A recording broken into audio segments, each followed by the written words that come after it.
As we continue to wait for the Boston Bruins to return to action, let's talk about the evolution of Jakub Zboril, as well as answer a couple mailbag questions today on the Locked On Boston Bruins podcast.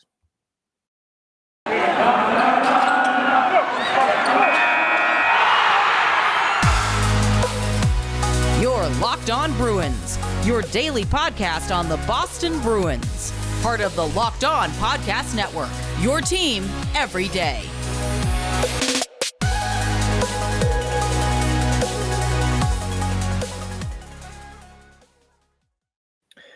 What is up, Bruins fans, and welcome back to the Locked On Boston Bruins podcast. I'm your host, Ian McLaren, and this is a daily show where we discuss all things Spoke to Be, as well as take a look around the NHL. Today is Wednesday, November 17th. I have the house all to myself. I've got a fresh Starbucks coffee and ready to talk about the black and gold. Before we get into that, I want to thank you so much for making Locked On Boston Bruins your first listen every day. The podcast is free and available on all platforms. So if you're an Apple user or if you're like me and have an Android, whatever podcast app you use, search up Locked On Boston Bruins, smash that subscribe button, but not too hard, or else you'll hear from the Department of Podcast Safety. And each new episode will be automatically added to your feed for you to download, listen, and enjoy. If you could also rate and review, that would be very much appreciated. If you're on social media, the podcast is Locked NHL Bruins on both Instagram and Twitter. And you can find me, my dad jokes, hockey tweets at Ian C. McLaren. I should also mention the podcast is available on YouTube. Excuse me. So you can subscribe there as well. Each new video posted every day, as well as some bonus content on the weekends that you won't get in your podcast feed, and also some weeknights after game. So yeah, if you want to get some bonus content over there, subscribe to Locked On Bruins on YouTube. So the Bruins, just hitting the practice ice this week as they get ready for their next games coming up this weekend. They'll be playing the Philadelphia Flyers on Saturday in Philly, then back home to face the Calgary Flames on Sunday. Speaking of the Flyers, Kevin Hayes scored in his first game of the season last night and, pointed to the skies in tribute to his brother Jimmy. He said he's going to give the puck to Jimmy's son, which is very cool to see. So yeah, what a moment and a lot of feels on that one for sure. Now, a big talking point yesterday or over the last couple of days has been the play of Jakub Zboril. He played over the weekend, looked very good. He, of course, was drafted 13th overall at the 2015 NHL entry draft, the first of 3 straight picks by the Bruins that year. It's been much discussed, much maligned, that whole process. The Bruins seem to have hit on Jake DeBrusk, but jury's still out on Zboril. Senyshyn doesn't look like he's ever going to crack the NHL. And even Cam Neely, this past summer looked at that draft and said they probably would have done things differently if they could go back and change things. As for Zboril, it's taken him a while, but like I said, he looked very good over the weekend, and it seems as though he is kind of forcing Bruce Cassidy to keep him in the lineup. He said part of his evolution was the decision to delete Twitter and Instagram from his phone. He was very young when he was picked, still a teenager. He said he would look at Twitter, Instagram to interact with friends and teammates, keep up with news of the day. But he said it was especially hard the year after the draft, getting roasted every single day. The negativity forced him to delete Twitter and Instagram from his phone. He kept his Facebook account as a way to keep in touch with friends and family back home and maintain a social presence, and even in a more controlled and insulated environment. Now, several years removed from that decision, he says it helped him both on and off the ice. He said he's over it now. He feels like he's really cleared his headspace, more focused on what he should do, and not focused on all the tweets about him. It's a good reminder that, these kids, they're kids when they're selected. He was, 18, going on 19 at that time. He did not select himself. These kids, they're called reaches at the draft. They didn't make that decision on their own. They have a dream of playing in the NHL. And if there's any criticism that should be heaped on anyone, it should be management, scouting, etc. Jakub Zboril just wanted to play in the NHL and didn't need to see all these tweets about him being a bust and whatnot. He's now in his second full season with the big club. He's aiming to become a permanent piece of the back end after a bit of a rocky second half last season, which included 2 concussions and being scratched in the playoffs. He was left without a spot heading into this season after the acquisition and re-signing of Mike Riley, the signing of Derek Forbort. But he has found himself in the lineup because Bruce Cassidy has been unhappy with Riley's game. He was quite pleased with what he saw over the weekend. Cassidy said he has good vision. He can see the ice. He's got a good shot. I don't think he has the confidence yet. But I would say, well, that's what Cassidy said. I would say that's developing. I saw him over the weekend make at least a couple of moves in the offensive zone where he gathered the puck at the blue line and dangled his way to the net for an opportunity. But yeah, Cassidy admitted that too. In Jersey, he makes a move at the ozone blue line. Wouldn't have done that last year. He has that in him. Some deception, find the ice, and get a shot to the net. If he can keep building on a couple of those plays that manufacture some offense, that will help him because he does have some secondary offense he can provide. He's a bigger body, so some of the physicality he's trying to show is a good thing. The Bruins have asked for that. They've lost some players over the years that have brought that, and they need to do it by committee, and he certainly can do that. Zboril said his confidence is indeed back up, starting off after training camp, not playing games, being out there as the 7th defenseman. Didn't feel good, but it helped him, made him more hungry for the games, and when the games came, he was ready to go. He admitted, last year he had some trouble. Things weren't going his way. It got into his head. Felt cautious about his head because of those concussions as well. But now he's feeling really good. And I think he's going to get an extended look here. After the concussions, he said he thought he felt pretty good. But again, he was maybe a bit hesitant to get into battles. And that confidence is coming back for sure.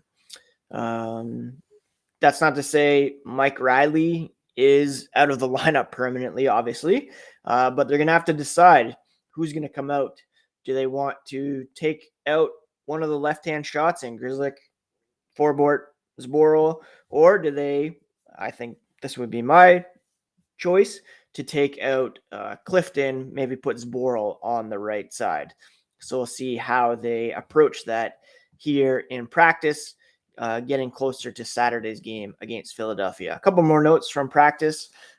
Craig Smith, he sat out back-to-back weekend games due to a lingering injury, but he skated before practice on Tuesday, didn't join the full group. Cassidy said he suspects he'll be ready for the weekend, and they'll see how things go. Curtis Lazar did take part in a full session after missing Sunday night's game.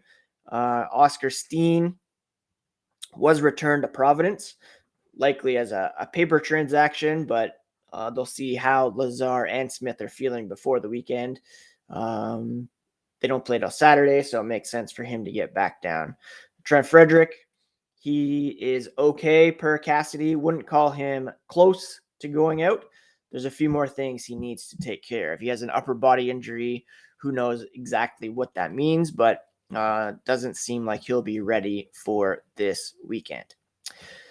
Speaking of the weekend, Thanksgiving weekend is coming up. I love Thanksgiving. Here in Canada, we had it about a month ago. Love the delicious desserts that come with Thanksgiving.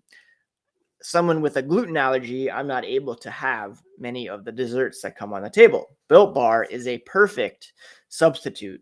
Think about it. It's covered in 100% chocolate, comes in all these delicious flavors that are kind of pie adjacent.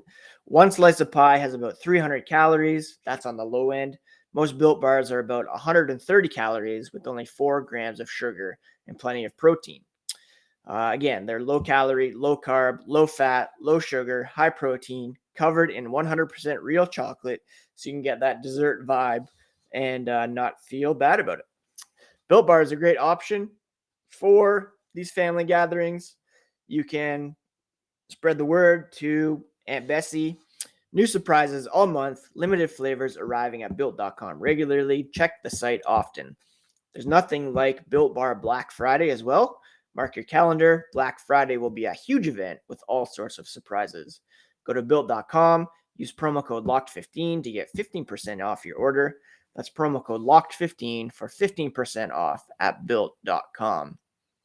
Thank you again for making Locked On Boston Bruins your first listen every day. The podcast is free and available on all podcast platforms, so please do search it up, subscribe if you haven't already, and also hit that subscribe button on YouTube as well. I put out a call for a couple mailbag questions, and I did receive some, so let's answer those now, shall we? The first one comes from Eric Michael, who asks, I think the Bruins are a solid team, but that they're a true top 4 defenseman and or second line center away from truly competing for a cup. Do you think they will make any major moves this year? Always want to get better, but I hesitate to sacrifice top prospects, draft picks, hoping that it puts you over the top. Great observation, great question.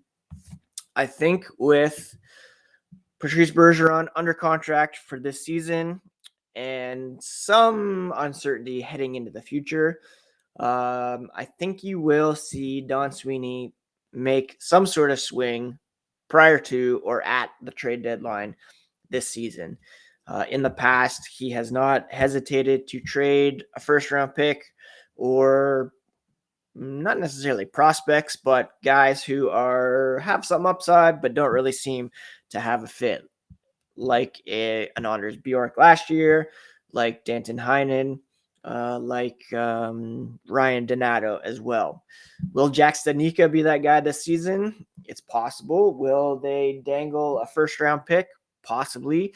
I do agree that they need both of those things, a top 4 defenseman and a second-line center. Not to say Charlie Coyle hasn't filled that role well. He's played pretty well so far. He's got 8 points through 13 games, 5 goals, 3 assists, and not super strong in the dot. He's losing 53% of the faceoffs, but I think he has played pretty well there.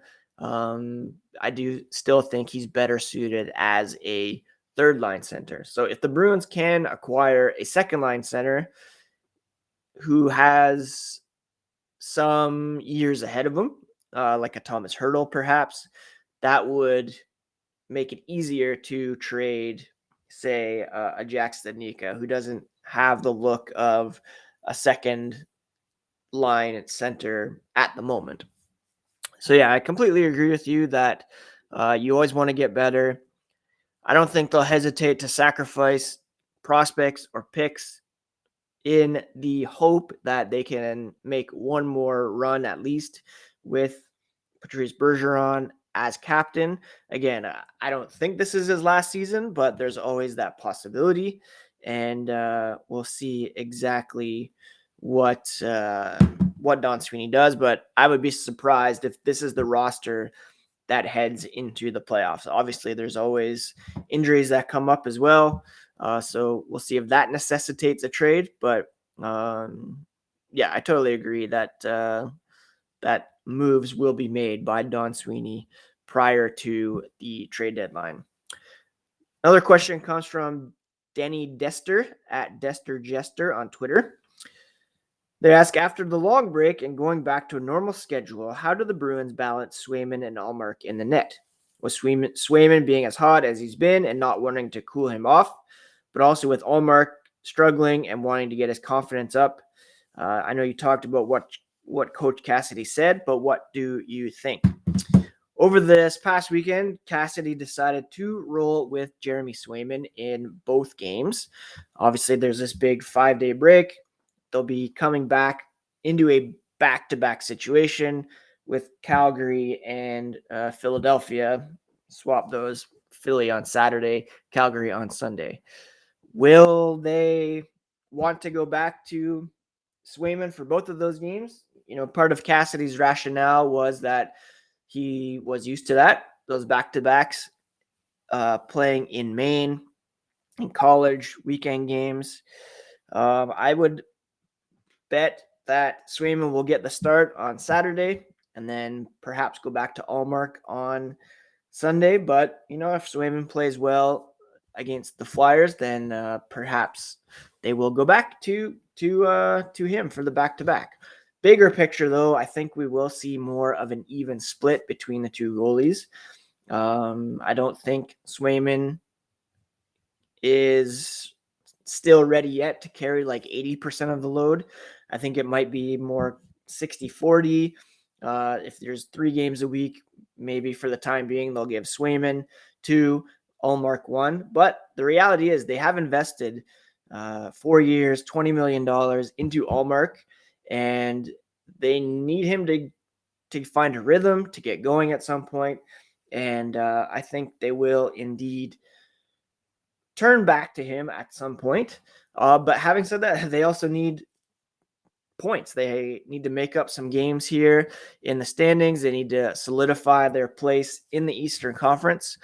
So it's going to be a real balancing act, but I think ultimately they will need to get Ullmark into a rhythm and help him find his game, hopefully not at the expense of points in the standings. And then, of course, there's the whole Tuukka Rask question lingering in the background, whether or not he can come back, and if Swayman, is sent to the AHL in that case. But yeah, I think that's pretty much how it'll be, kind of a more of an even split. And the Bruins needed to head into this break on a strong note. They did so with the back-to-back wins, and I would think that it will be a split on the weekend. But again, that's all up to head coach Bruce Cassidy. Before we get to some news and notes from the NHL, quick word about BetOnline.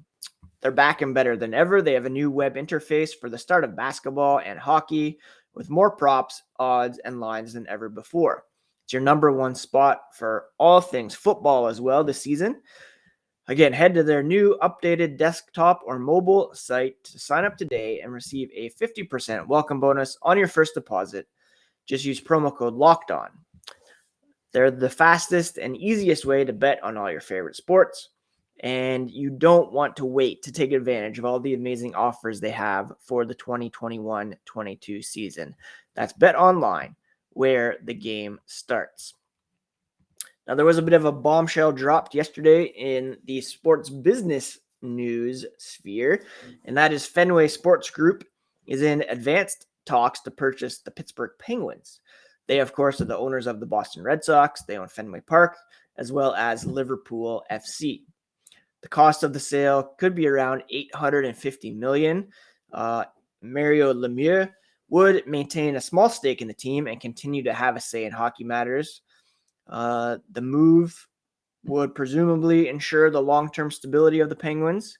It would be interesting to see how the Red Sox now interact with the Bruins. There's always been that pretty strong, Boston bond where the teams are expressing their support for one another, heading into big games or the playoffs, whatnot. So that might change, could be a bit awkward, but at the end of the day, I think it's good for the Penguins, probably good business for Fenway Sports Group. It's not new for them to own a team out of market. Obviously, they own Liverpool FC, which would be a much bigger investment. And yeah, big news there for sure. We'll see how that plays out in the days and weeks ahead. I mentioned Samuel Girard last week, I think, as a potential trade target. Pierre LeBrun reports the Avs aren't interested in shopping Girard. 23 years old, second season of a 7-year contract worth $5 million, which is great value. LeBrun suspects the Girard trade talk came about in relation to Jack Eichel. The Avalanche did inquire about Eichel, but doesn't look like the talks got very far. And obviously now he's a member of the Vegas Golden Knights. Former Bruins assistant GM Jim Benning seems to be somewhat on the hot seat. He met with Vancouver Canucks owner Francesco Aquilini yesterday to discuss the team's poor start to the season. Doesn't seem to be any changes coming, at least not yet, per Darren Dreger of TSN. And I've long said that I am kind of relieved that the Canucks took Benning off Boston's hands before Peter Chiarelli was canned and before they could promote him to the general manager spot. I think Don Sweeney has done a much better job with the Bruins than Benning has with the Canucks. I believe that is it for today's episode of Locked On Boston Bruins. The Bruins scheduled this practice here on Wednesday around 10 a.m. Tomorrow, I'm going to have a very special guest on the podcast. I won't reveal who it is, but I will give a hint. It's someone that I used to work with at the Score and who now has a pretty prominent job in sports media, hockey media specifically. Very excited to bring you that conversation tomorrow. Do have a movie recommendation. I know if you're a Marvel fan, you've probably seen Eternals already. I just saw it last night with my oldest son, getting pretty panned by critics, but I thought it was great. I really thought thematically it was one of the better Marvel movies. Some very cool themes, positive messages in there. I loved the inclusivity of the cast, and I thought it was very entertaining as well. The action scenes were pretty cool. Some laughs in there as well. So do check that out if you're hesitant based on the tomato rating. Speaking of Marvel, I might be going to a Marvel trivia night tonight. Haven't seen some of the movies in quite some time, but that should be pretty fun. And it's just another week here on the Locked On Boston Bruins podcast without Bruins hockey. Thankfully, this is, the last big break, I think, until the holidays, the Olympics. Olympics may be in some doubt at the moment because of COVID cases around the NHL. We'll continue to monitor that. But I hope you all have a great Wednesday, all downhill to the weekend from here. And we'll talk to you again tomorrow here on the Locked On Boston Bruins podcast, part of the Locked On Podcast Network, your favorite team every single day. Peace.